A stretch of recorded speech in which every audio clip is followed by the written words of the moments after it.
నేను ఎవరికి తెలియదు. మా నాన్నగారు ఆయన సేవ, ఆయన పరిచర్య ఎంత ఘనంగా ఆయన వాడుకున్నారో అందరికీ తెలుసు. నేను బహు తక్కువ మందికి అప్పుడప్పుడే పరిచయం అవుతున్నాను. నా సేవ ప్రారంభించుకున్నాను. దైవజనులు ఎందుకు పిలిచారో నాకు తెలీదు. నాకు గొప్ప ప్లాట్ఫామ్ ఇచ్చి నా మొట్టమొదటి నా సాక్ష్యం షేర్ చేసుకోవడానికి అవకాశం ఇచ్చారు నాకు దైవజనులు.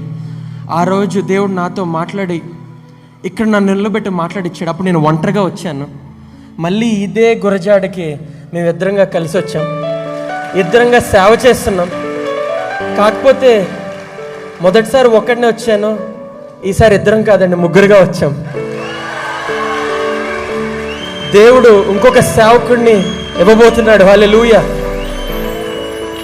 తాతల కంటే మాకంటే గొప్ప సేవ చేయబోతున్నాడు. హల్లెలూయా, హల్లెలూయా. ప్రార్థించండి మా కోసం, మా చిన్న కుటుంబం కోసం కూడా.